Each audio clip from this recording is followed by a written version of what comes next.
Vamos começar a estudar a carta enviada à igreja de Tiatira. Apocalipse, capítulo 2, versículo 18. Ao anjo da igreja em Tiatira escreve: Estas coisas diz o Filho de Deus, que tem os olhos como chama de fogo e os pés semelhantes ao bronze polido. Como eu faço em todas as aulas, nós vamos estudar parte por parte do versículo e sempre eu vou destacando na cor amarela a parte estudada. Outro detalhe importante, já ia me esquecendo. Todos os slides que eu apresento nas aulas, eles estão disponíveis no nosso site, no www.icp.com.br. Querendo, você pode baixar lá no nosso site e utilizar como material didático para o seu aprendizado. Garanto que vai ajudar bastante. Vamos para a primeira partinha. Ao anjo. Nós já estudamos, esse termo aparece em todas as cartas e alguns ensinam que o anjo aí é o líder da igreja, o pastor da igreja, o bispo, não importa a nomenclatura, mas se refere ao líder. Já a maioria dos teólogos, também pessoas piedosas, pessoas que têm compromisso com Deus, interpreta como anjos, mesmo no sentido literal. Mas como nós já aprendemos, independente da interpretação, uma coisa todos concordam, que existe um poder sobrenatural atuando, ajudando a igreja. E a igreja sem este poder sobrenatural não é igreja. E este poder, ele desceu sobre a igreja no dia de Pentecostes. Trata-se da pessoa do Espírito Santo. O Espírito Santo habita na igreja desde o dia de Pentecostes até hoje.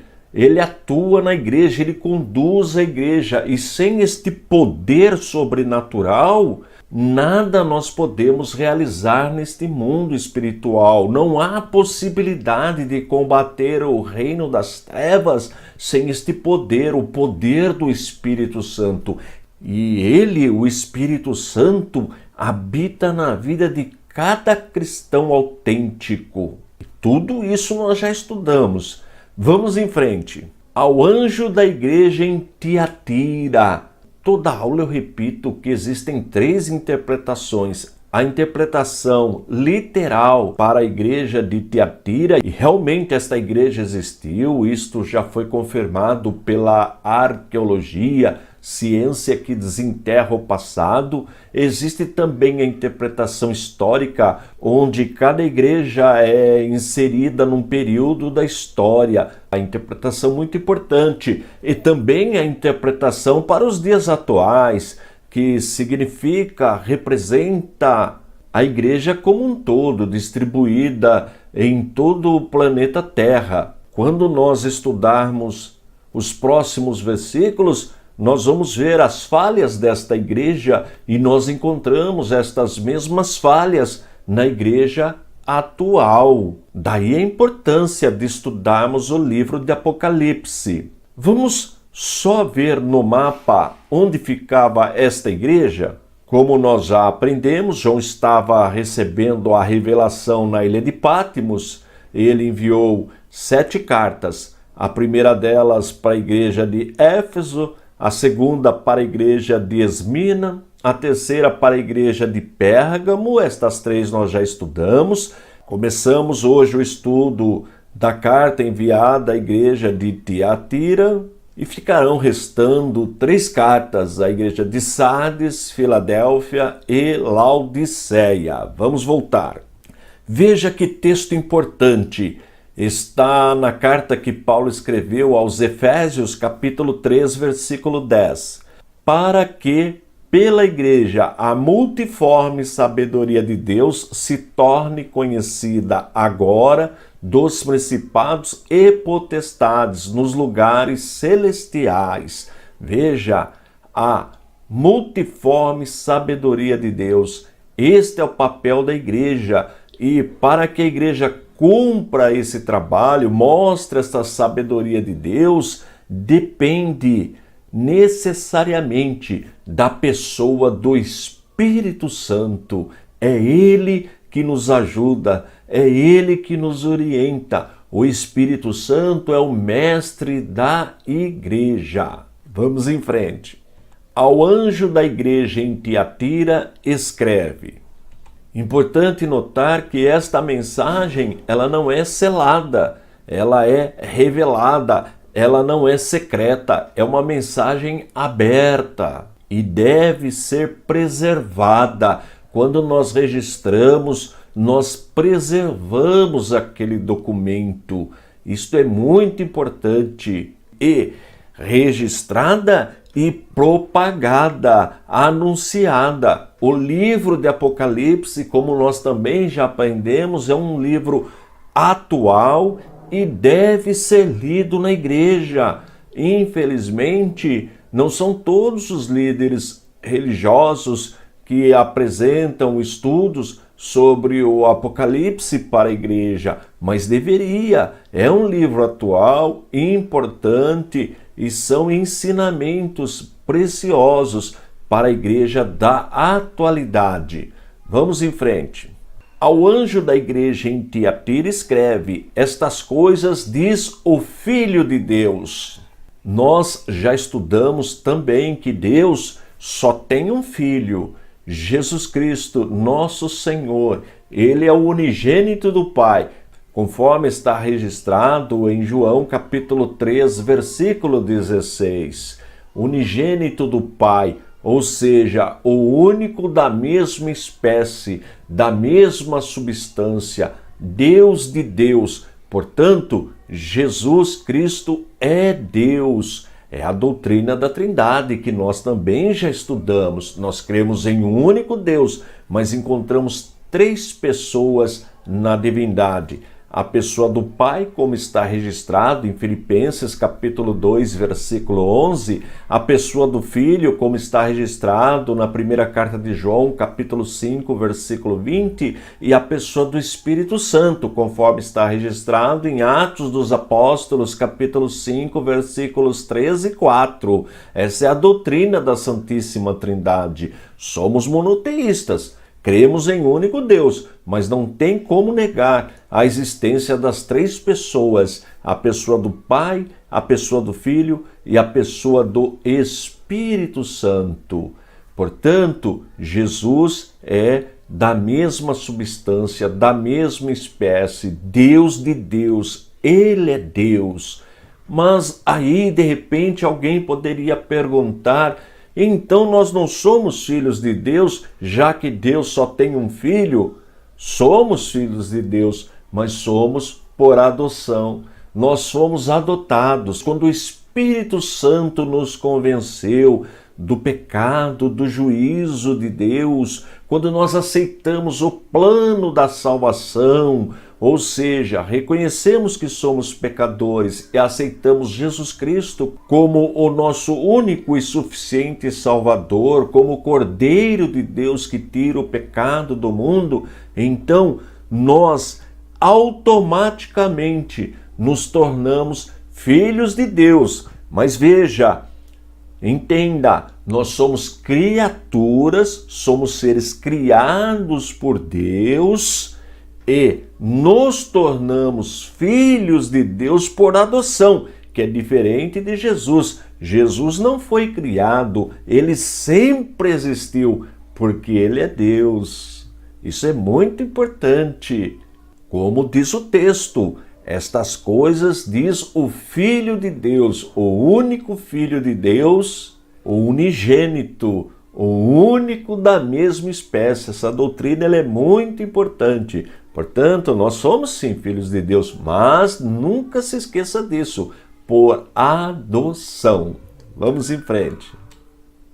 Ao anjo da igreja em Tiatira escreve: estas coisas diz o Filho de Deus, que tem os olhos como chama de fogo. Olha que detalhe importante. Este olhos como chama de fogo é simbólico. E o que significa? Jesus agora, após a sua glorificação, depois da sua morte, ressurreição e glorificado, ele atua agora como juiz.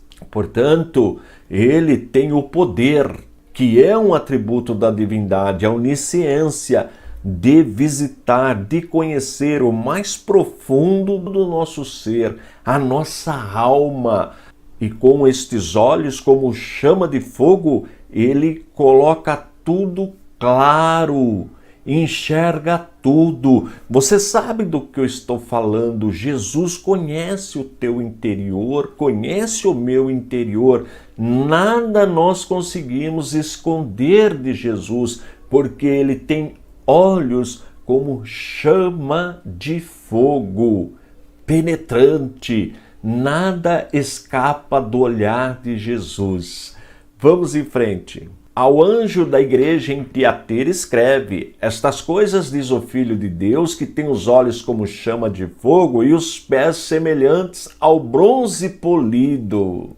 Este pedacinho apareceu em Apocalipse no 1º capítulo, versículo 15. Nós já estudamos o significado dos pés semelhantes ao bronze polido. Mostra a santidade de Deus. Também a justiça de Deus, o julgamento contra o pecado. Não há salvação sem a santificação, porque Deus é santo. É isto que significa estes pés semelhantes ao bronze polido. A santidade de Deus, a justiça de Deus.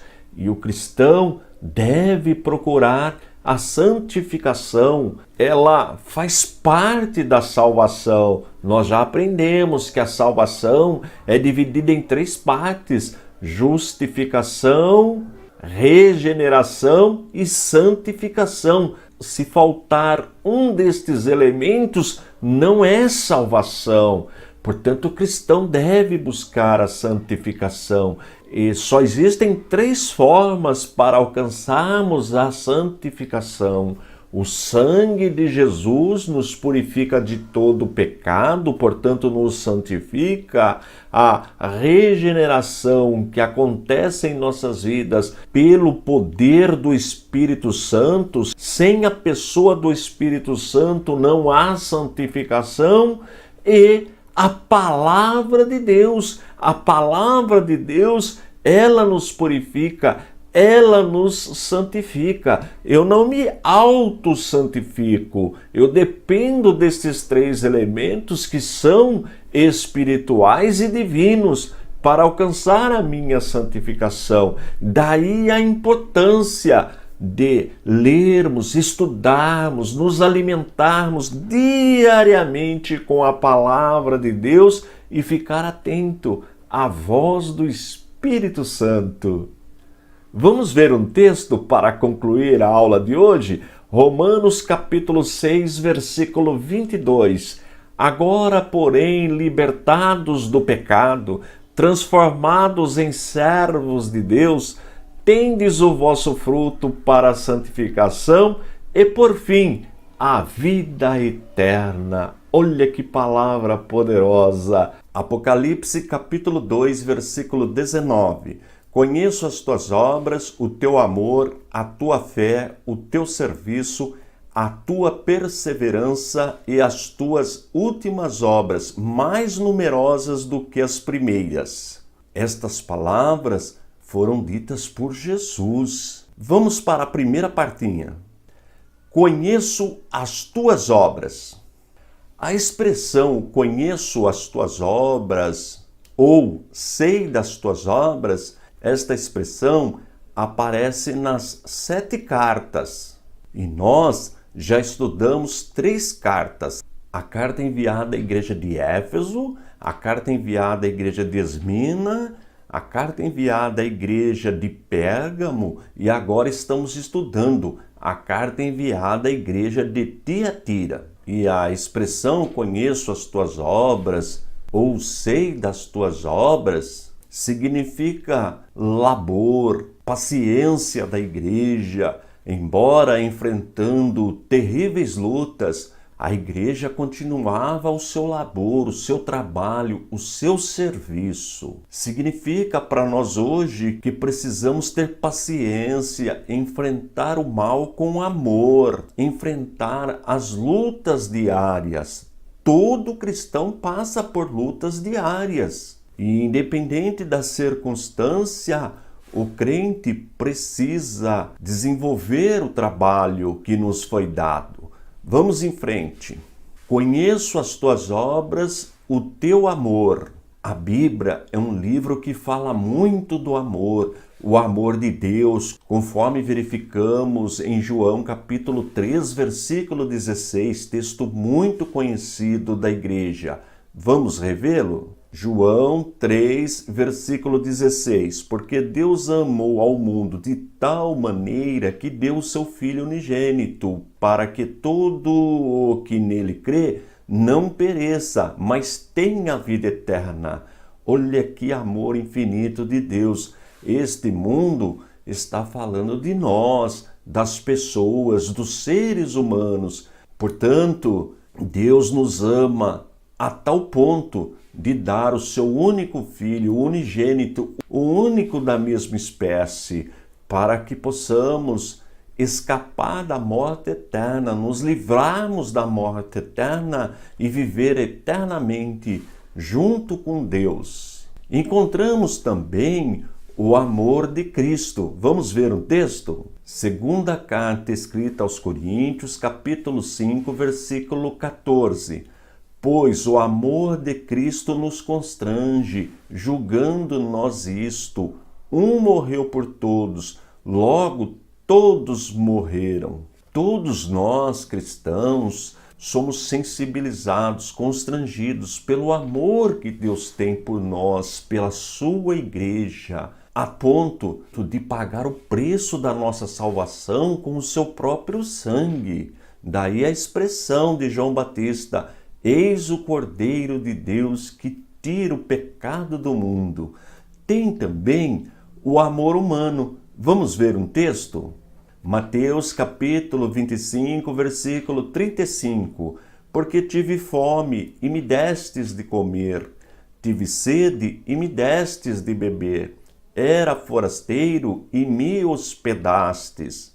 Está falando do verdadeiro cristão que está sempre pronto para ajudar os oprimidos, os pobres. O cristão deve colocar em prática esse amor pelas obras. E esta ajuda aos necessitados, aos oprimidos, é o papel da igreja. A igreja precisa atuar nesta área também. Quantas pessoas não foram libertas, estavam escravizadas pelo pecado, mas pelo Espírito Santo que conduz a igreja, estas pessoas são resgatadas, são ajudadas e passam a ter uma nova vida. Este é o amor do homem. Foi o Espírito Santo que colocou este amor em nossos corações. É reconhecido também por Jesus. Estas palavras do capítulo 25, versículo 35 do Evangelho, segundo escreveu Mateus, foram também ditas por Jesus. E o amor a si mesmo. Você sabia que nós precisamos nos amarmos? Vamos verificar um texto? Efésios capítulo 5, versículo 29. Porque ninguém jamais odiou a própria carne, antes a alimenta e dela cuida, como também Cristo o faz com a igreja. A igreja, ela é o corpo de Cristo, é o organismo de Cristo. E Jesus nos ama. E nós nos amamos também. Precisamos cuidar deste tabernáculo, que é o templo do Espírito Santo. Isto também é importante para o nosso desenvolvimento na obra do Senhor. Nós dependemos deste corpo para realizar a obra do Senhor. Portanto, precisamos cuidar dele, como diz o texto. Vamos em frente. Conheço as tuas obras, o teu amor, a tua fé. A Bíblia nos ensina em Hebreus capítulo 11, versículo 6, que é impossível agradar a Deus sem fé. Vamos ver o texto? Hebreus capítulo 11, versículo 6. De fato, sem fé é impossível agradar a Deus, Porquanto é necessário que aquele que se aproxima de Deus creia que ele existe e que se torna galardoador dos que o buscam. Vamos ver mais um texto? Na primeira carta que Paulo escreveu a Timóteo, no primeiro capítulo, versículo 2. A Timóteo, verdadeiro filho na fé, graça, misericórdia e paz da parte de Deus Pai e de Jesus Cristo, nosso Senhor. Nós, como cristãos, precisamos gerar filhos. O crente não pode ser estéril no sentido espiritual, e é pela fé que nós geramos filhos para o Senhor. Quantos filhos na fé você tem? Olha aí que pergunta interessante, fica para a sua reflexão. Vamos ver mais um texto, Gálatas capítulo 5, versículo 6. Porque em Cristo Jesus nem a circuncisão, nem a incircuncisão tem valor algum, mas a fé que atua pelo amor. Olha que texto maravilhoso. Vamos em frente. Conheço as tuas obras, o teu amor, a tua fé, o teu serviço. E qual é o serviço da igreja? Deus nos escolheu para prestar um serviço, e o serviço que nós prestamos, nenhuma outra organização é capaz. Só a igreja tem este poder de realizar este serviço, porque a igreja tem a pessoa do Espírito Santo. O Espírito Santo habita na igreja. Portanto, o Espírito Santo habita na vida de cada crente para prestar um serviço para o Senhor. E que serviço é este? Evangelizar as pessoas, levar a palavra de Deus para as pessoas e, mais do que isso, ajudar também os pobres, os necessitados, os órfãos, as viúvas e todos aqueles que necessitam da nossa ajuda. E a igreja que age desta forma, ela está demonstrando o verdadeiro amor. Esta parte social, ela também é importante na igreja, não pode ser deixada de lado. Vamos em frente. Conheço as tuas obras, o teu amor, a tua fé, o teu serviço, a tua perseverança. Perseverar é mais do que ter paciência. Além de ter paciência, é suportar as perseguições, as lutas diárias que nós enfrentamos. Não pode ser crente só no monte, só na alegria. Não, existem momentos que nós estaremos no vale, na luta, na tribulação. E aí precisamos colocar esta paciência em prática. Infelizmente, muitos vêm para a igreja só em busca de realizações materiais, de sucesso financeiro e tantas outras coisas. E quando chega a primeira luta, já desanima, abandona o evangelho, porque não é um verdadeiro cristão. O verdadeiro cristão, independente da luta que sobrevier, ele sempre estará tendo paciência, perseverança no Senhor, confiando que o Senhor está com ele. Vamos em frente. Conheço as tuas obras, o teu amor, a tua fé, o teu serviço, a tua perseverança e as tuas últimas obras, mais numerosas do que as primeiras. Precisamos sempre melhorar. Normalmente a pessoa chega na igreja, não conhece a palavra de Deus, ainda não conhece a missão da igreja, não conhece as doutrinas da nossa fé, da fé cristã, mas vai desenvolvendo, vai crescendo, vai melhorando, vai evoluindo. E sempre o trabalho atual do crente tem que ser melhor do que o trabalho que realizou no passado. É isto que Jesus está reconhecendo. E Jesus está elogiando a igreja.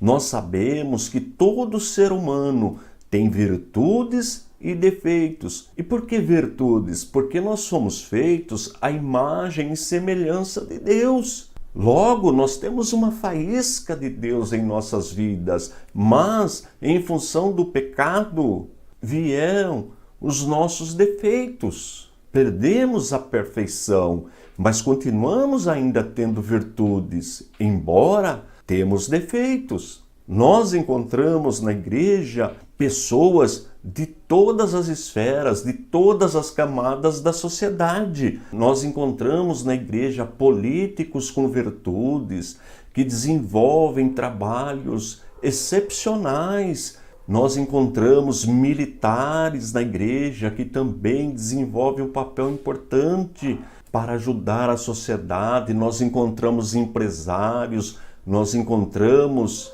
educadores, médicos, advogados, juízes, encontramos também trabalhadores. Em todas as camadas sociais, nós encontramos pessoas com virtudes, servindo a Deus. Daí Jesus elogiar a igreja. Infelizmente, eu tenho visto, principalmente na internet, obreiros só criticando a igreja, falando mal da noiva de Cristo. Não, não pode ser assim. Nós encontramos denominações, sejam elas históricas, pentecostais ou neopentecostais, denominações realizando um grande trabalho social, buscando pessoas aprisionadas pelo diabo, livrando pessoas das drogas, dos vícios, da prostituição, em todas as esferas. A igreja atuando, trabalhando, e precisamos reconhecer estes trabalhos. Temos defeito?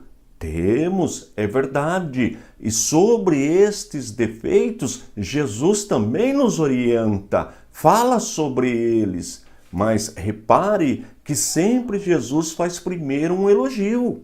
E não é diferente com a igreja no nosso país. Olha quanto trabalho a igreja brasileira vem realizando, quantas pessoas foram transformadas, libertas e hoje estão servindo ao Senhor. Tudo isso é fruto do trabalho da igreja e tudo isso é reconhecido por Jesus, a nossa atuação. Agora, encontramos também os defeitos. E o defeito desta igreja de Tiatira, ele era grave, e Jesus não deixou de alertar a igreja sobre este defeito.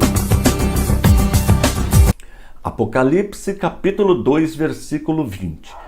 Tenho, porém, contra ti o tolerares que essa mulher, Jezabel, que a si mesma se declara profetisa, não somente ensine, mas ainda seduza os meus servos a praticarem a prostituição e a comerem coisas sacrificadas aos ídolos. Agora vamos para o primeiro pedacinho do versículo. Tenho, porém, contra ti. Nós vimos no versículo anterior, na aula passada, Jesus elogiando a igreja, mas agora ele passa a advertir a igreja, a chamar a atenção. Aprendemos também que Jesus agora atua como juiz. Vamos ver dois textos bíblicos? Segunda carta que Paulo escreveu aos Coríntios, capítulo 5, versículo 10. Porque importa que todos nós compareçamos perante o tribunal de Cristo, para que cada um receba segundo o bem ou o mal que tiver feito por meio do corpo. Observou que Jesus está atuando como juiz da igreja? Vamos ver mais um texto? Atos capítulo 17, versículo 31. Porquanto estabeleceu um dia em que há de julgar o mundo com justiça, por meio de um varão que destinou e acreditou diante de todos, ressuscitando-o dentre os mortos. Portanto, Jesus vai julgar a igreja, julgar os salvos, mas também vai julgar os infiéis, aqueles que não têm compromisso com Deus. Olha que importante este assunto. Vamos em frente. Tenho, porém, contra ti o tolerares que essa mulher Jezabel. Quando nós estudamos história dos hebreus, história bíblica, nós vemos que Jezabel era filha do rei de Sidom, um rei idólatra. E ela se casou com Acabe, que era rei do reino do norte, reino de Israel. e ela trouxe para o reino do norte, reino de Israel, a idolatria e a imoralidade.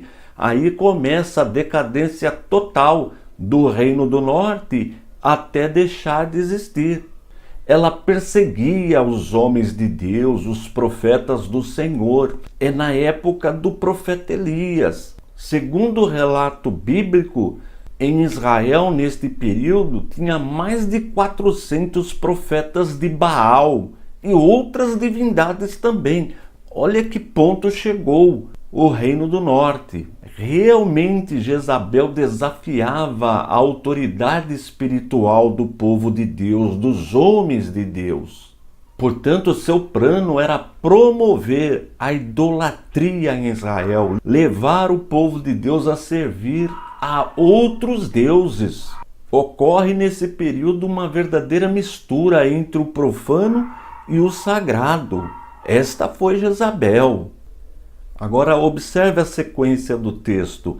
Tenho, porém, contra ti o tolerares que essa mulher Jezabel, que a si mesma se declara profetiza. Neste contexto, Jezabel representa a imitação satânica dos dons proféticos. E com essa imitação tinha autoridade na igreja. E qual era o objetivo? Destruir a igreja. Daí a alerta de Jesus. E como nós já aprendemos sobre o livro de Apocalipse, existe a interpretação preterista. E nesta interpretação nós verificamos que a igreja de Tiatira realmente existiu. E naquela região existia muita idolatria. E segundo o relato bíblico, alguns líderes estavam permitindo esses ensinos da idolatria na igreja. Daí a advertência de Jesus. E no que consistiam esses ensinos? Na época, a igreja era perseguida pelo Império Romano, tinha o culto ao imperador. E alguns líderes estavam ensinando que não tinha problema algum se misturar, participar daqueles cultos idólatras. E também encontramos, pelo menos nos 150 primeiros anos do cristianismo, o gnosticismo, que ensinava que a carne, a matéria é má, portanto, poderia fazer qualquer coisa com a carne, se prostituir à vontade, que não havia problema algum. Este era o ensino do gnosticismo. Agora veja a sequência do texto. Tenho, porém, contra ti o tolerares que essa mulher Jezabel, que a si mesma se declara profetiza, não somente ensine, mas ainda seduza os meus servos a praticarem a prostituição. Quando nós pegamos a interpretação histórica, aquela que coloca cada igreja numa fase da história, nós vamos encontrar também na história esse período onde a igreja se envolve com a política da época, com o Império Romano e traz a idolatria para dentro da igreja. E temos também a interpretação para a igreja dos nossos dias, distribuída em todo o mundo. E lógico que não podemos generalizar, porque a igreja é santa, mas encontramos atualmente na igreja alguns líderes ensinando idolatria para o povo. Na verdade, são falsos mestres que levam o povo à idolatria, a mistura do sagrado com o profano. Vamos ver o final. Tenho, porém, contra ti o tolerares que essa mulher, Jezabel, que a si mesma se declara profetiza, não somente ensine, mas ainda seduza os meus servos a praticarem a prostituição e a comerem coisas sacrificadas aos ídolos. Como eu disse, não podemos generalizar porque a igreja é santa, a igreja foi comprada pelo precioso, sagrado sangue de Jesus. Agora, não podemos esquecer que a salvação ela é dividida em 3 partes. Faltando uma destas partes não é salvação. E quais são elas? A justificação alcançada pela morte expiatória de Jesus, pelo seu precioso sangue, a regeneração, que é o novo nascimento, que é uma atuação do Espírito Santo na vida do crente, e a santificação. Santificação significa ter uma vida separada, distante do pecado. E como nós alcançamos a santificação? Veja que os três elementos, a justificação, a regeneração e a santificação, são divinos. No caso da santificação, por meio do sangue de Jesus, como nós já aprendemos, pela regeneração, que é a obra do Espírito Santo, e pela palavra de Deus. Daí a importância de nos alimentarmos diariamente com a palavra de Deus. Mas, infelizmente, por descuido de alguns, nós encontramos em nosso meio, atualmente, líderes enganando o povo, levando o povo à mistura do sagrado com o profano. E este era o pecado de Jezabel. Eu já ensinei aqui que pior do que a prostituição é a idolatria. E por quê? Porque o idólatra vai servir a outros deuses. Não tem como ele ser atendido mais pelo Senhor, porque passa a adorar divindades pagãs. Veja o caso de Davi. É verdade, ele cometeu um adultério, foi responsável pela morte de Urias, mas buscou arrependimento no Senhor e alcançou misericórdia. A prova disso é o Salmo 51. Já quando nós observamos o relato de Salomão, a Bíblia diz que ele foi servir aos deuses de suas mulheres, sacrificou oferendas a deuses de suas mulheres. Que sabe qual era esse tipo de sacrifício? Sacrifício de crianças. Olha que situação que chegou Salomão, porque misturou o profano com o sagrado. Este é o alerta que o livro de Apocalipse nos dá. Este é o alerta que o justo juiz está nos dando nesse versículo 20. Este é o alerta para a igreja dos nossos dias. Cuidado com estes líderes que estão trazendo para a igreja ensinamentos que desagradam a Deus, levando o povo à idolatria, a se envolver com coisas sacrificadas aos ídolos. Mas, claro, repito, não podemos generalizar, mas é nosso dever ficarmos atentos com o pecado da idolatria e da prostituição. Apocalipse capítulo 2, versículo 21. Dei-lhe tempo para que se arrependesse, ela, todavia, não quer arrepender-se da sua prostituição. Vamos para a primeira parte. Dei-lhe tempo para que se arrependesse. Como nós vimos nos versículos anteriores e nesse também, quem continua falando é Jesus, agora glorificado. O arrependimento é um termo comum no livro de Apocalipse e trata-se da conversão da alma. Não é apenas uma decisão humana. Por exemplo, uma pessoa decide fazer um regime, é uma decisão humana. Decide praticar exercícios, decisão humana. Decide a roupa que quer se vestir, enfim, são todas decisões humanas. O que é diferente do arrependimento na Bíblia. Trata-se, como eu disse, da alma do ser humano, do processo de conversão. Claro que também nós devemos cooperar, porque quando nós somos impactados pela palavra de Deus, quando o Espírito Santo fala conosco, nós precisamos tomar uma atitude de aceitar ou não. E quando nós aceitamos, aí nós passamos pelo processo da conversão, onde entra o arrependimento bíblico. Outro detalhe importante salientar é que todos os seres humanos são chamados por Deus para o arrependimento. Repito, todos os seres humanos são chamados para o arrependimento e sem arrependimento não há salvação. Vamos ver um texto para confirmar o que foi dito até agora? Segunda carta que Pedro escreveu, capítulo 3, versículo 9. Não retarda o Senhor a sua promessa, como alguns a julgam demorada. Pelo contrário, ele é longânimo para convosco, não querendo que nenhum pereça, senão que todos cheguem ao arrependimento. Para que uma pessoa não pereça, para que o ser humano não seja condenado eternamente a ficar distante de Deus, há necessidade do arrependimento. Sem arrependimento, como nós vimos, não há salvação.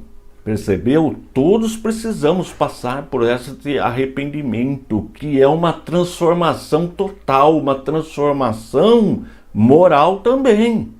Um outro detalhe que nós vimos neste versículo é que o julgamento de Deus não é imediato. Vamos ver um texto? Lamentações de Jeremias, capítulo 3, versículo 22. As misericórdias do Senhor são a causa de não sermos consumidos, porque as suas misericórdias não têm fim. De repente alguém pode achar que Deus está demorando para condenar os ímpios, para condenar os pecadores, acha que Deus deveria ser mais rápido. Não. Deus age sempre com misericórdia. A demora do julgamento é porque Deus é misericordioso, a sua misericórdia não tem fim. Sempre há tempo para arrepender-se, e é isto que Deus espera de nós. E veja que nesse texto de Apocalipse, Jesus está falando especificamente com a igreja. E vale para a igreja daquela época, vale também para aquela interpretação histórica da igreja e para a igreja dos nossos dias. O livro de Apocalipse é um livro atual.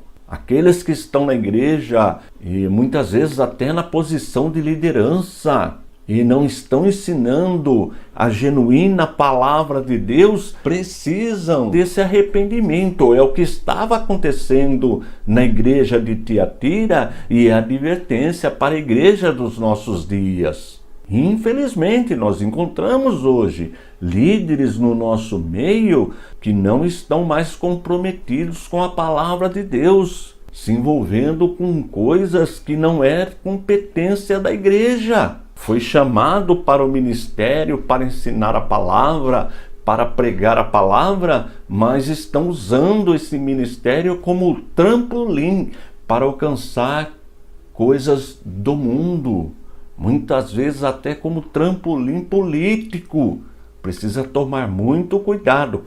Claro, eu sempre digo, não podemos generalizar, mas precisamos prestar atenção no recado, na orientação que Jesus está dando para a igreja. Vamos em frente? Dê-lhe tempo para que se arrependesse, ela, todavia, não quer arrepender-se da sua prostituição. Ela quem não quer arrepender-se? Como nós vimos na aula anterior, são os discípulos de Jezabel. Jezabel, como nós aprendemos, foi esposa do rei Acabe. Ela era filha do rei de Sidom, um rei pagão, servia aos outros deuses, e ela trouxe a idolatria para dentro de Israel. E ali a decadência foi total. Como nós vimos também na aula anterior, a igreja dos nossos dias precisa ficar atenta para não se envolver com a idolatria. E esta idolatria é deixar Deus em segundo plano, começar a se preocupar mais com as coisas deste mundo do que com as coisas espirituais, celestiais. A igreja foi chamada para cumprir um papel aqui na terra que só ela pode realizar. Não existe nenhuma outra organização que pode realizar o papel da igreja aqui na terra, que é de ensinar a palavra de Deus, que é levar o evangelho para as pessoas. Mas quando ela se envolve com a prostituição, com as coisas deste mundo, com a idolatria, ela deixa de realizar a sua missão e compromete o organismo. Por exemplo, no caso do gnosticismo que nós aprendemos na aula passada, eles achavam que a questão espiritual, a vida espiritual não tem nada a ver com a vida material, com o nosso corpo. Portanto, como o corpo é má, a matéria é má, eles ensinavam que o crente, o cristão, podia viver de qualquer forma, não tinha compromisso com a moralidade. Este era o pecado da igreja de Tiatira. Claro que não eram todos, mas existia. Como eu sempre digo, a igreja é uma bênção, a igreja é a noiva de Cristo, a igreja é santa, mas você sabe disso. Existem no nosso meio líderes que estão levando o povo à idolatria, que não estão mais levando o povo à santificação, que estão levando o povo à prostituição, à idolatria, às coisas mundanas, que não ensinam mais a santificação para o povo. E nós já aprendemos que sem santificação também não há salvação, porque a salvação é dividida em 3 partes. A justificação que foi efetuada na cruz do Calvário por Jesus Cristo, vertendo o seu precioso sangue. A regeneração, que é a obra do Espírito Santo, é o processo do novo nascimento, a conversão e a santificação. E só existem 3 formas de nos santificarmos. Quem nos santifica? O sangue de Jesus, o Espírito Santo e a palavra de Deus. Olha esse texto. Primeira carta que Paulo escreveu aos Tessalonicenses, capítulo 5, versículo 23. O mesmo Deus da paz vos santifique em tudo, e o vosso espírito, alma e corpo sejam conservados íntegros e irrepreensíveis na vinda de nosso Senhor Jesus Cristo. Percebeu? O nosso comportamento também precisa ser de cristão. Precisamos cuidar também do nosso corpo, até porque o nosso corpo é templo do Espírito Santo. Observe o que o evangelista João escreveu no capítulo 17, versículo 17. Santifica-os na verdade, a tua palavra é a verdade. A palavra de Deus nos santifica. Daí a importância de meditarmos diariamente, de nos alimentarmos diariamente com a palavra de Deus. Apocalipse capítulo 2, versículo 22.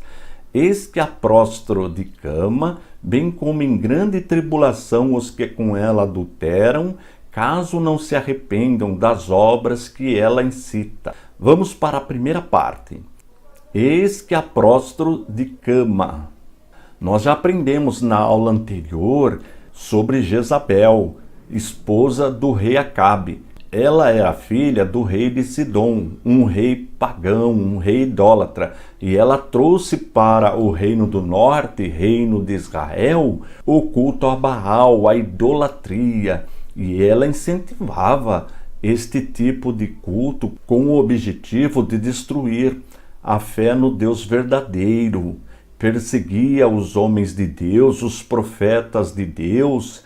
E esse texto, como nós também já aprendemos, é no sentido figurado. Por quê? Porque nós encontramos na igreja de Tiatira falsos líderes que estavam ensinando idolatria para o povo. Estes líderes não tinham compromisso com a verdade. E aprendemos também que a igreja precisa levar o povo à santificação, porque a santificação faz parte da salvação. A salvação, como nós já vimos, ela é dividida em 3 partes. Justificação, que foi efetuada na cruz do Calvário com a morte de Jesus Cristo, daí ele ser o Cordeiro de Deus que tira o pecado do mundo. A regeneração, que é a obra do Espírito Santo em nossas vidas, e a santificação. Se faltar qualquer um destes 3 elementos, não existe salvação.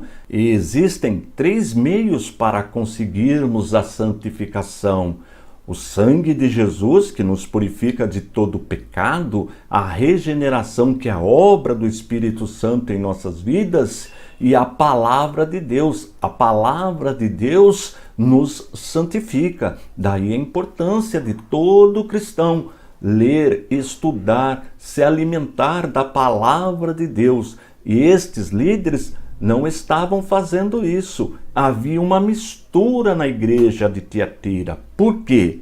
Existia uma heresia ensinada pelos gnósticos. Este grupo dizia que a matéria é má, portanto, o crente poderia viver de qualquer forma. Incentivavam até a prostituição. Diziam que isto em nada afetava a salvação. Daí o próprio Jesus alertar a igreja. E quando nós estudamos as Escrituras, nós vemos que Deus pode sim colocar uma enfermidade em um falso líder, enfermidade física até. Claro que o texto também fala da enfermidade espiritual. As pessoas que ensinam heresias estão doentes, estão enfermas espiritualmente falando. Mas repito, Deus pode também colocar sim na cama, colocar uma doença em quem ensina heresia.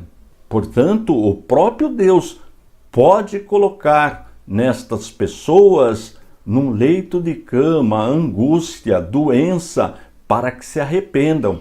Veja, os falsos líderes, aqueles que ensinam heresias na igreja, sofrem punição de Deus. E a pior enfermidade é a enfermidade espiritual, que pode levar a pessoa à morte eterna, a ficar eternamente distante de Deus, a ser lançada no inferno com o diabo e seus anjos. Vamos ver um texto? Primeira carta que Paulo escreveu aos Coríntios, capítulo 11, versículos 30 e 31. Eis a razão porque há entre vós muitos fracos e doentes, e não poucos que dormem. Porque se nós julgássemos a nós mesmos, não seríamos julgados. E como nós temos observado em todas as aulas, a interpretação do livro de Apocalipse, ela é para a igreja daquela época que ficava na Ásia Menor, a igreja de Tiatira. Tem também a interpretação histórica, onde esta igreja se encaixa no período das trevas, e a igreja dos nossos dias, a igreja atual. E quando nós observamos o cenário, e não precisa ir longe para observarmos estes falsos líderes, basta olhar para a igreja no Brasil. Claro que não podemos generalizar, até porque a igreja é santa, a igreja é a noiva do Cordeiro, mas nós encontramos sim, no nosso meio, infelizmente, líderes que estão levando o povo à prostituição espiritual, à idolatria, usando os púlpitos com um objetivo próprio, para alcançar, de repente, uma posição política, uma posição na sociedade, bens materiais. Esquecem estes falsos líderes que a palavra de Deus foi escrita com objetivo espiritual, foi escrita para a redenção da humanidade, para resgatar a humanidade da condenação eterna. Vamos continuar o texto? Eis que apróstro de cama, bem como em grande tribulação, os que com ela adulteram. Todos os estudiosos do livro de Apocalipse concordam que é uma tribulação, nesse caso, tribulação espiritual, porque estão adulterando, levando o povo de Deus ao engano, ensinando heresias para o povo. Não falam mais da santificação, da separação do pecado, acham que tudo é normal. Veja que a Jezabel histórica, ela se prostituía e levava outros para a prostituição. Nesse caso, trata-se da prostituição espiritual, misturar o sagrado com o profano. Você sabe do que eu estou falando. O crente precisa ter esse discernimento, tomar muito cuidado com os falsos líderes, homens que não têm compromisso com a palavra de Deus. Veja o que diz o texto que Paulo escreveu aos Colossenses, capítulo 3, versículos 5 e 6. Fazei, pois, morrer a vossa natureza terrena, prostituição, impureza, paixão lasciva, desejo maligno e avareza, que é idolatria. Por estas coisas é que vem a ira de Deus sobre os filhos da desobediência. Observou o que o texto chama de idolatria? Prostituição, impureza, paixão lasciva, desejo maligno e avareza, que é idolatria. A igreja é santa, a igreja é separada, a igreja precisa viver distante do pecado. Olha que alerta para a igreja atual. Vamos em frente. Eis que apróstolo de cama, bem como em grande tribulação os que com ela adulteram, caso não se arrependam das obras que ela incita. Não tenha dúvida disto, os juízos de Deus são justos. Claro que nós sabemos que Deus é misericordioso, Deus sempre dará tempo para que haja arrependimento. Aliás, este é o desejo de Deus, que todos se arrependam, mas aqueles que estão na igreja ensinando heresias para o povo, se não se arrependerem, sofrerão o juízo de Deus, que é a morte eterna. Serão lançados no inferno com o diabo e seus anjos. Precisamos ter muito cuidado com as coisas sagradas, com as coisas de Deus, principalmente as advertências dadas por Jesus no livro de Apocalipse. Como eu sempre digo, o livro de Apocalipse é um livro super atual, deve ser lido nas igrejas, o povo precisa aprender. Apocalipse capítulo 2, versículo 23. Matarei os seus filhos, e todas as igrejas conhecerão que eu sou aquele que sonda mentes e corações, e vos darei a cada um segundo as vossas obras. Vamos para a primeira parte deste versículo. Matarei os seus filhos. E quem são os filhos de Jezabel, que Jesus está falando que vai matar? São aqueles que ensinam heresias nas igrejas. Neste período eram os gnósticos. Eles ensinavam que o nosso corpo é matéria e é mau. Portanto, o crente poderia fazer o que quisesse com o corpo, se prostituir, não haveria problema algum. Mas, como nós temos aprendido, a vida do crente tem que ser santa. Santa no sentido de separado do pecado, porque, como nós já aprendemos em outras aulas, a salvação é dividida em 3 partes. Se faltar uma parte, não é salvação. E quais são estas partes? Justificação, regeneração e santificação. E também já aprendemos como o crente consegue alcançar a santificação. Existem 3 meios. O sangue de Jesus nos purifica de todo o pecado, o Espírito Santo em nossas vidas, Ele que nos genera, Ele que nos orienta, e a Bíblia, a Palavra de Deus. A Palavra de Deus funciona como luz, como bússola, para seguirmos em frente. Daí a importância de todo cristão meditar na Palavra de Deus. Agora, esses filhos aqui do texto, se observarmos o contexto, trata-se dos filhos de Jezabel, ou seja, falsos líderes, falsos pastores que ensinam heresias nas igrejas, que comprometem, que misturam o sagrado com o profano, dizendo que o crente pode viver de qualquer forma, que isto em nada afeta a nossa salvação. Precisamos tomar muito cuidado com estes líderes. Claro que não podemos generalizar, porque a igreja é santa. A igreja nasceu com a descida do Espírito Santo no dia de Pentecostes e continua o seu trabalho. O Espírito Santo continua guiando a igreja, mas, infelizmente, nem todos que se dizem cristãos têm compromisso com a palavra de Deus. E nem todos os pastores têm compromisso com a palavra de Deus. Daí Repito, a importância de examinarmos sempre as Sagradas Escrituras. Vamos ler um texto? Esse texto foi lido na aula anterior, Colossenses capítulo 3, versículos 5 e 6.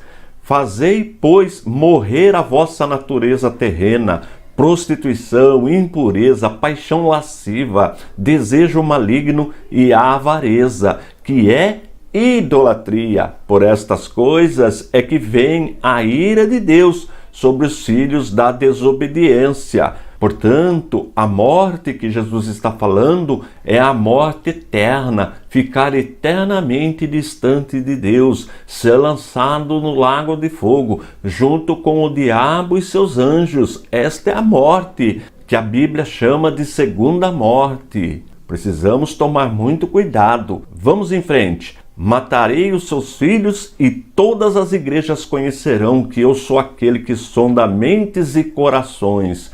Nós já aprendemos que Jesus, ele é Deus, ele é 100% homem e 100% Deus. O único ser com duas naturezas, uma natureza divina e uma natureza humana. E agora Jesus, já glorificado, está fazendo uso dos atributos da divindade, e neste caso o atributo da onisciência. Só Deus conhece os nossos pensamentos, a nossa mente, o nosso coração. É isso que o texto está falando.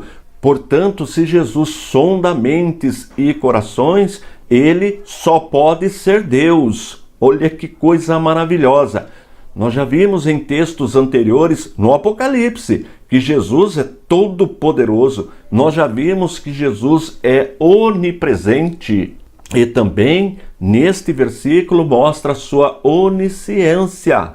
Esta é a doutrina da Trindade. Qual é a definição da doutrina da Trindade? Que nós cremos em um único Deus, mas encontramos em Deus, na divindade, três pessoas distintas: a pessoa do Pai, a pessoa do Filho e a pessoa do Espírito Santo. O Pai é onisciente, conhece a nossa mente. Jesus é onisciente, conhece a nossa mente. O Espírito Santo também é onisciente, conhece a nossa mente. Mas só existe um onisciente, porque onisciência é atributo da divindade. Olha que versículo importante. Vamos em frente. Matarei os seus filhos e todas as igrejas conhecerão que eu sou aquele que sonda mentes e corações, e vos darei a cada um segundo as vossas obras. Olha que importante este final. Nós cristãos recebemos a salvação de graça, 100% de graça. A salvação não é pelas obras, como nós também já aprendemos, para que ninguém se glorie, mas é dom de Deus, é graça de Deus, é presente de Deus. E aquilo que nós realizarmos enquanto servos do Senhor, também teremos recompensa um dia. Vamos ver um texto, Romanos capítulo 2, versículos do 6 ao 8. Que retribuirá a cada um segundo o seu procedimento, a vida eterna aos que, perseverando em fazer o bem, procuram glória, honra e incorruptibilidade, mas ira e indignação aos faciosos que desobedecem à verdade e obedecem à injustiça. Deus é justo e a justiça de Deus é perfeita e não falha. Tudo aquilo que nós realizarmos para o Senhor, Ele também retribuirá. Primeiro com a salvação eterna e depois também teremos retribuições pelo trabalho que nós realizamos para o Senhor. Mas aqueles que não têm compromisso com Deus, que enganam o povo, que ensinam heresia, que misturam o sagrado com o profano, esses receberão a condenação eterna, ficarão eternamente distantes de Deus. A Bíblia diz que serão lançados no lago de fogo, junto com o diabo e os seus anjos, e lá ficarão eternamente. Mas graças a Deus que nos alcançou pela sua palavra, pelo poder do Espírito Santo, e nós entendemos hoje com clareza o plano da salvação. Nós aceitamos esse plano, nós aceitamos Jesus em nossas vidas e hoje trabalhamos na obra do Senhor. Como escreveu o apóstolo Paulo aos Coríntios em sua primeira epístola, capítulo 15, versículo 58, sabendo que o nosso trabalho não é vão no Senhor. Portanto, vamos permanecer firmes na palavra. Apocalipse capítulo 2, versículo 24. Digo, todavia, a vós outros, os demais de Tiatira, a tantos quantos não têm essa doutrina e que não conheceram, como eles dizem, as coisas profundas de Satanás, outra carga não jogarei sobre vós. Vamos para a primeira parte. Digo, todavia, a vós outros, os demais de Tiatira. Como nós já aprendemos, a igreja é santa. A igreja, ela foi comprada pelo sangue de Jesus. E a igreja tem o Espírito Santo. Ele desceu para habitar na igreja no dia de Pentecostes e continua habitando na igreja. Ou seja, o Espírito Santo habita na vida de cada crente. Ele é o mestre da igreja. Portanto, a igreja é santa, ela vive separada do pecado. Por isso que quando nós falamos dos falsos profetas, dos falsos pastores, pastoras, falsos líderes, nunca podemos generalizar. Como nós observamos nesse texto, Jesus advertiu a igreja, disse que aqueles que estavam ensinando heresias iam passar pela segunda morte, que é a morte eterna. Mas parte da igreja não estava envolvida com esta heresia, com a heresia dos gnósticos. Viu o texto? Digo, todavia, a vós outros, os demais de Tiatira. Sempre nós vamos encontrar na igreja pessoas tementes a Deus, pessoas que têm compromisso realmente com a palavra do Senhor. E este ensino vale para a igreja atual. A igreja no Brasil, por exemplo, é uma bênção. Está crescendo, está trabalhando, está evangelizando, fazendo missões. É verdade que existem alguns no nosso meio que são hereges, que não ensinam a palavra de Deus, mas não são todos. Já os que temem a Deus, vamos ver o que Jesus disse na sequência? Digo, todavia, a vós outros, os demais de Tiatira, a tantos quantos não têm essa doutrina e que não conheceram, como eles dizem, as coisas profundas de Satanás. Veja, Jesus está chamando a doutrina dos gnósticos como doutrinas profundas de Satanás. E que doutrina era esta? A doutrina que levava o povo à prostituição, à idolatria, a não ter compromisso com a santificação. Este grupo ensinava que a pessoa poderia viver de qualquer maneira, se prostituir à vontade, que isso em nada afetaria a vida espiritual. E veja, Jesus está chamando de coisas profundas de Satanás. Quem ensina esse tipo de doutrina estão trabalhando, estão a serviço de Satanás. Por isso que temos que ter muito cuidado.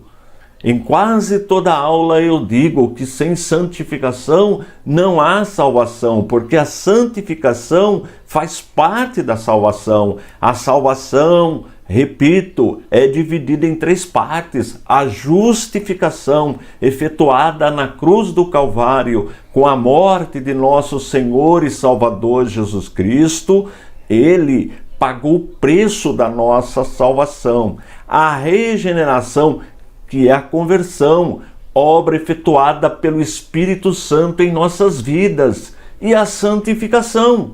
Veja que a santificação também é um processo divino em nossas vidas, e a santificação é efetuada de três formas: pelo sangue de Jesus que nos purifica de todo pecado, pelo Espírito Santo que vai nos orientando, vai nos transformando, e pela palavra de Deus. A palavra de Deus também nos santifica. Daí a importância de todo dia o cristão ler, observar, estudar a palavra de Deus. Mas na igreja de Tiatira e na igreja atual não é diferente. Existem líderes que não levam o povo para o ensino da palavra. Ensinam heresias, coisas que não têm absolutamente nada a ver com o evangelho. Nós já aprendemos que a Bíblia, a palavra de Deus, foi escrita para a nossa redenção. Independente da pessoa ser próspera, estar bem financeiramente ou não, não é este o propósito da palavra de Deus. A palavra de Deus trata da nossa alma, do nosso espírito, e quando nós nos alimentamos com a palavra de Deus, ela vai nos transformando, e aí sim nós começamos a viver uma vida diferente, uma vida distante do pecado. Começamos a transmitir a luz de Cristo por meio do nosso corpo, do nosso testemunho. Contrário daquilo que estavam ensinando estes falsos pastores, falsos líderes, que o texto chama de coisas profundas de Satanás. Vamos concluir o versículo. Digo, todavia, a vós outros, os demais de Tiatira, a tantos quantos não têm esta doutrina e que não conheceram, como eles dizem, as coisas profundas de Satanás, outra carga não jogarei sobre vós. O que Jesus está dizendo? Que nós, claro, temos aflições, passamos por lutas, dificuldades, mas tudo dentro daquilo que nós podemos suportar. Mas aqueles que ficam ensinando heresias para o povo serão oprimidos por Deus, sofrerão cargas, sofrerão até mesmo doenças físicas. Pode chegar a esse ponto, mas pior do que isso, sofrerão a morte eterna, que é ficar eternamente distante de Deus. Portanto, se você estiver passando por uma dificuldade, por uma luta, pode ter certeza que Jesus vai te dar vitória e você terá forças para vencer esta luta, esta dificuldade. O importante é ficar firme na palavra do Senhor, nos ensinos transmitidos pelas Sagradas Escrituras. Apocalipse capítulo 2, versículo 25. Tão somente conservai o que tendes até que eu venha. Quem está falando é Jesus, agora glorificado. E Jesus está falando com a parte da igreja que continua obedecendo seus ensinos, obedecendo a palavra. Porque, infelizmente, como nós já vimos em versículos anteriores, uma parte da igreja estava fora da presença do Senhor, estava seguindo as doutrinas dos nicolaítas, estava seguindo as doutrinas de Jezabel. E que doutrinas eram estas? Doutrinas de Satanás. Estava levando o povo à prostituição. Tudo isso nós já vimos em aulas anteriores. Hoje o versículo é curtinho, eu dividi em duas partes. Vamos estudar a primeira parte. Tão somente conservai. A igreja deveria permanecer obedecendo o que foi dito pelo Espírito Santo e pelos apóstolos no primeiro concílio, concílio de Jerusalém. E o que foi decidido neste concílio, nesta reunião envolvendo toda a liderança da igreja, mais ou menos no ano 50, depois do nascimento de Jesus? Vamos verificar? Atos capítulo 15, versículos 28 e 29. pois pareceu bem ao Espírito Santo e a nós não vos impor maior encargo além destas coisas essenciais, que vos abstenhais das coisas sacrificadas a ídolos, bem como do sangue, da carne de animais sufocados e das relações sexuais ilícitas. Destas coisas fareis bem se vos guardardes. Saúde. Observou? Eram coisas simples. Ficar longe da idolatria, ficar longe de coisas sacrificadas aos ídolos, do culto do imperador, da prostituição, do sangue de animais. Isto foi decidido no Concílio de Jerusalém, mais ou menos no ano 50. É chamado concílio a reunião onde está presente toda a liderança da igreja. E neste concílio foi feito um documento com o que nós acabamos de ler. E neste documento constava como deveria ser o comportamento dos gentios, que é diferente do comportamento do povo judeu. O povo gentil tem uma regra especial. E é isto que foi decidido. E este documento, esta ata, esta carta foi distribuída para todas as igrejas. Já o livro de Apocalipse foi escrito mais ou menos no ano 90. Logo, os irmãos da igreja de Tiatira sabiam o que Jesus estava falando, sobre o que Jesus estava falando neste texto. Vamos em frente. Tão somente conservar o que tendes até que eu venha. Eles achavam que a volta de Jesus estava próxima. E como nós sabemos disto? Vamos ler o que Paulo escreveu aos Coríntios no capítulo 15, versículos 51 e 52. Eis que vos digo um mistério, nem todos dormiremos, mas transformados seremos todos, no momento, no abrir e fechar de olhos, ao ressoar da última trombeta, a trombeta soará, os mortos ressuscitarão incorruptíveis, e nós seremos transformados. Quando nós observamos esse texto, percebemos que a igreja aguardava a volta de Jesus naquela época. Ocorre que o tempo de Deus é diferente do nosso tempo, mas uma coisa nós temos certeza, podemos garantir, que a volta de Jesus está muito próxima. E nós vamos compreender porque ela está próxima estudando o livro de Apocalipse, versículo por versículo. Mas na frente você vai entender o que eu estou falando. Olha esse texto que Paulo escreveu aos Tessalonicenses. É a primeira carta que Paulo escreveu aos Tessalonicenses, capítulo 4, versículo 15. Ora, ainda vos declaramos, por palavra do Senhor, isto: nós, os vivos, os que ficarmos até a vinda do Senhor, de modo algum precederemos os que dormem. Esta carta foi escrita por volta do ano 51, e o texto que eu li aos Coríntios por volta do ano 54. Então, estes documentos circulavam na igreja.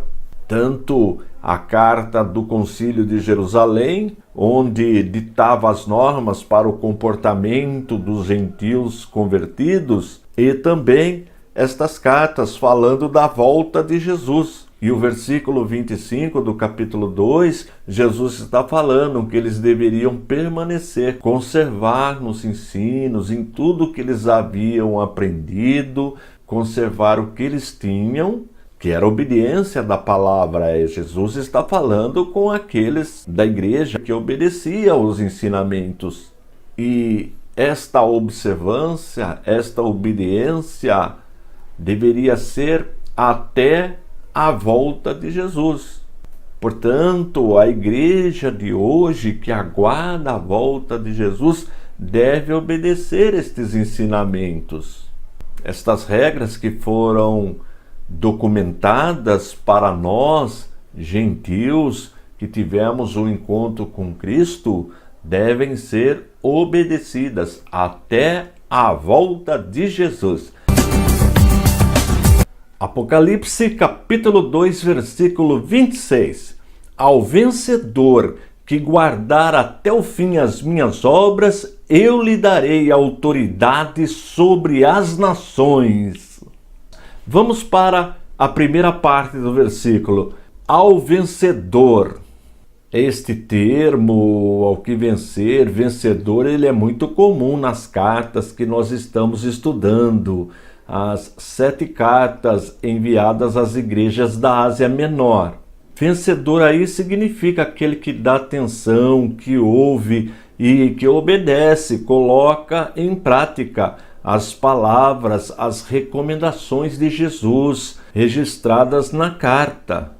É, como nós já vimos, aquele que não se envolve com o culto de Jezabel e seus discípulos, ou seja, não se envolve com a idolatria, não se envolve com as coisas deste mundo, que fica atento à palavra de Deus. Este é vencedor. Vamos verificar um texto na segunda carta que Paulo escreveu aos Tessalonicenses, capítulo 2, versículo 13. Entretanto, devemos sempre dar graças a Deus por vós, irmãos amados pelo Senhor, porque Deus vos escolheu desde o princípio para a salvação, pela santificação do Espírito e fé na verdade. Observou? Deus já nos escolheu, nós já somos vencedores e nos escolheu para a salvação, e a salvação, como eu tenho dito em todas as aulas, nunca se esqueça disto, ela é dividida em 3 partes, se faltar qualquer uma delas, não é salvação. São elas a justificação, efetuada na cruz do Calvário pelo nosso Senhor e Salvador Jesus Cristo, onde Ele paga a nossa salvação com o seu próprio sangue, pelo Espírito Santo que nos convence que somos pecadores, nos convence da morte e do juízo divino, e pela santificação. E só existem 3 meios para alcançarmos a santificação: o sangue de Jesus, que nos purifica de todo pecado, o Espírito Santo que habita em nós, vai trabalhando em nossas vidas, e a palavra de Deus. A palavra de Deus ilumina o nosso caminho, como registrou o salmista no Salmo 119, versículo 105. Ela é lâmpada para os nossos pés. Daí a importância do cristão ler a palavra de Deus, estudar a palavra de Deus constantemente, todos os dias. É isto que o texto está nos ensinando. Vamos ver mais um texto? Segunda carta que Paulo escreveu aos Coríntios, capítulo 3, versículo 18. E todos nós, com o rosto desvendado, contemplando como por espelho a glória do Senhor, somos transformados de glória em glória na sua própria imagem, como pelo Senhor o Espírito. Está vendo a atuação de Deus em nossas vidas? Para vencer, nós dependemos do Espírito Santo, nós dependemos de Deus. Não há como vencer sem o auxílio, sem o poder do Espírito Santo. É impossível. Vamos em frente? Ao vencedor que guardar até o fim as minhas obras. Nesta parte nós encontramos a definição de vencedor. É aquele que permanece até o fim, aquele que cresce espiritualmente. Quando a pessoa tem um encontro com Cristo, quando passa pelo processo da conversão, a partir dali começa a crescer na palavra, crescer no aprendizado do Evangelho, e cada dia precisa crescer um pouquinho. O vencedor, ele cresce continuamente na palavra de Deus. É aquele que ama, aquele que trabalha, aquele que coopera na obra do Senhor, aquele que está envolvido com as coisas do Senhor. Este é o vencedor. É aquele que combate as heresias, aquele que não aceita a prostituição na igreja, aquele que não se conforma vendo estas coisas erradas entrando na igreja. Este é o vencedor que o texto está falando. Vamos em frente. Ao que vencer, que guardar até o fim as minhas obras, eu lhe darei autoridade sobre as nações. Olha que promessa maravilhosa Jesus está fazendo para os vencedores. Ter autoridade sobre as nações.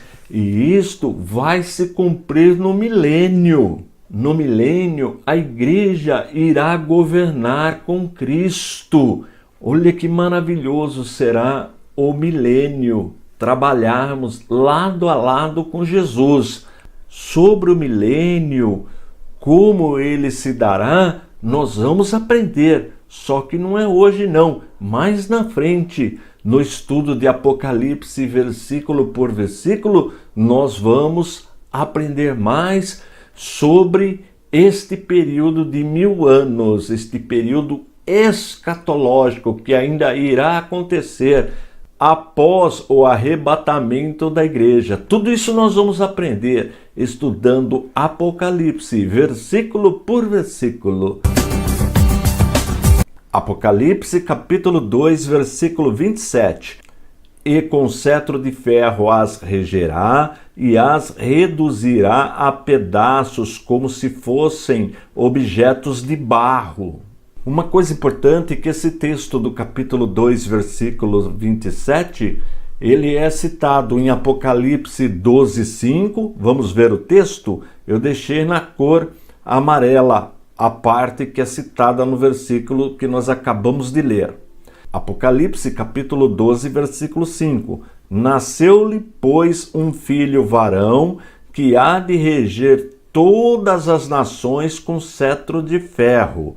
E o seu filho foi arrebatado para Deus até o seu trono. Está falando de Jesus. Veja também Apocalipse capítulo 19, versículo 15. Sai da sua boca uma espada afiada, para com ela ferir as nações, e ele mesmo as regerá com cetro de ferro e, pessoalmente, pisa o lagar do vinho do furor da ira do Deus Todo-Poderoso. Percebeu? O texto aparece em mais duas citações no livro de Apocalipse e é uma referência ao livro de Salmos, número 2, versículo 9. Vamos observar?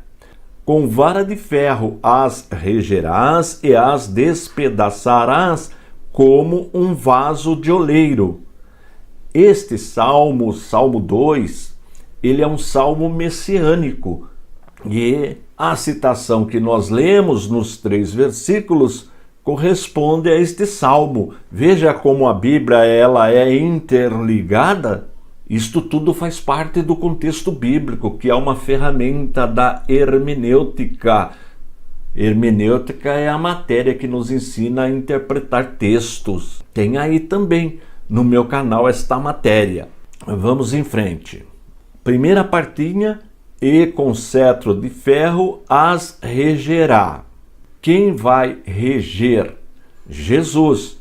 E o que é cetro? Cetro pode ser interpretado como uma vara utilizada pelos pastores, pelo cajado utilizado pelos pastores para apacentar, ou também como um bastão utilizado pelos reis. Logo, podemos concluir que no milênio Jesus atuará como rei e como pastor, pastoreando a sua igreja e reinando sobre todos os povos, e a igreja estará reinando com Cristo no milênio.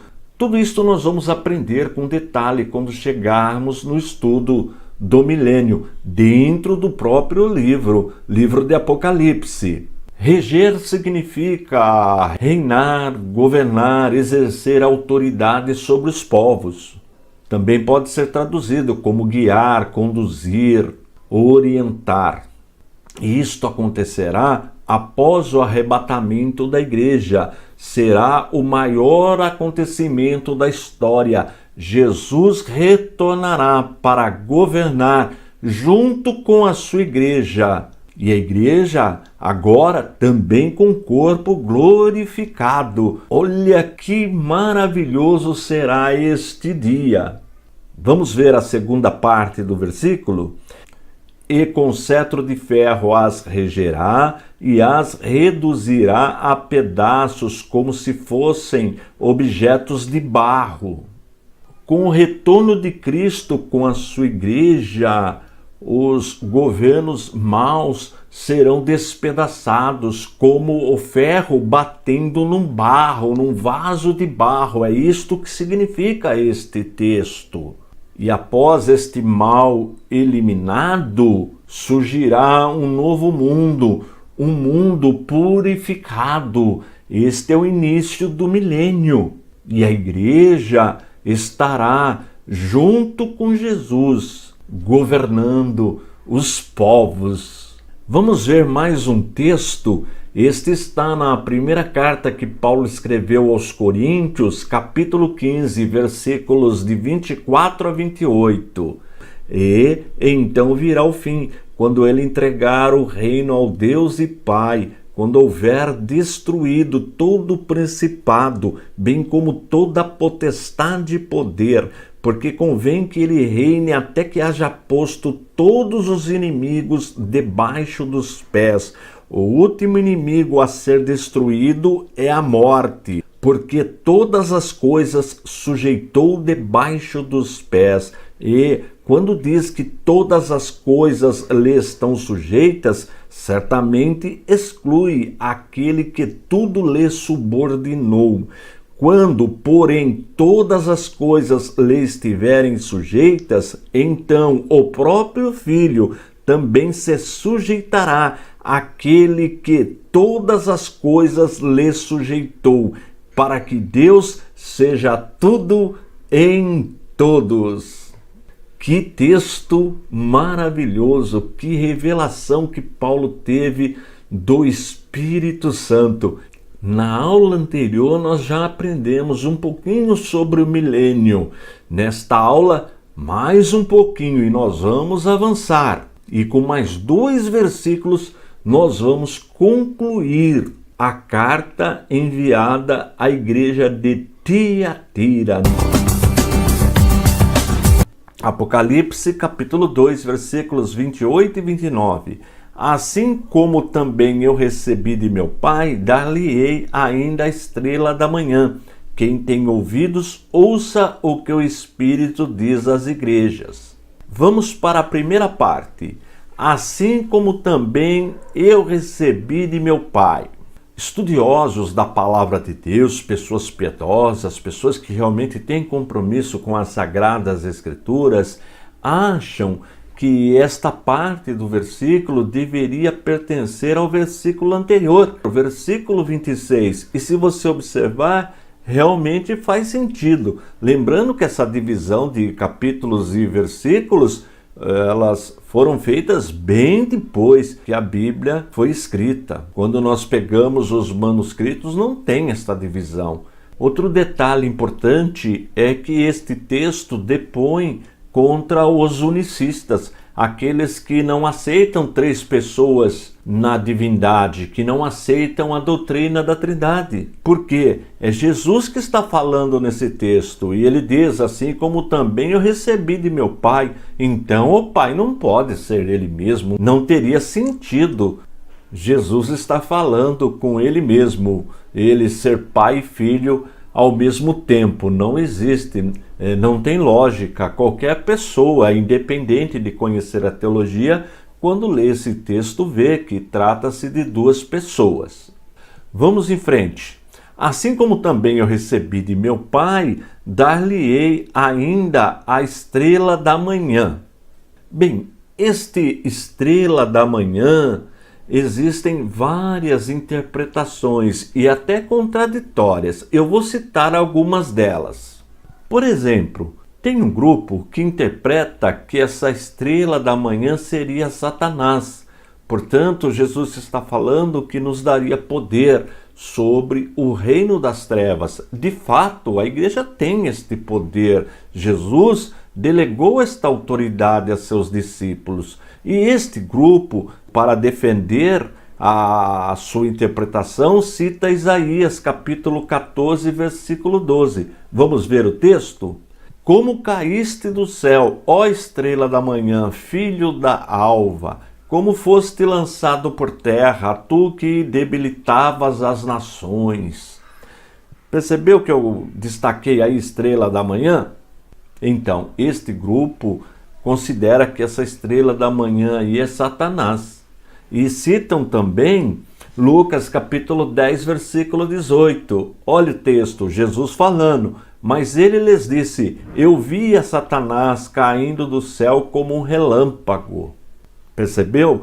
Então o grupo interpreta como essa estrela da manhã sendo Satanás e Jesus dando esta autoridade, dando este poder para a igreja. É uma das interpretações.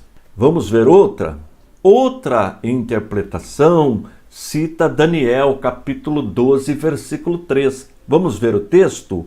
Os que forem sábios, pois, resplandecerão como o fulgor do firmamento, e os que a muitos conduzirem à justiça, como as estrelas, sempre e eternamente. Está vendo que eu destaquei as estrelas?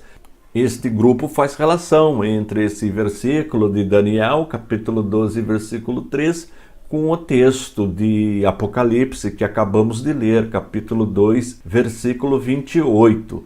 E este grupo ainda cita Mateus capítulo 13, versículo 43.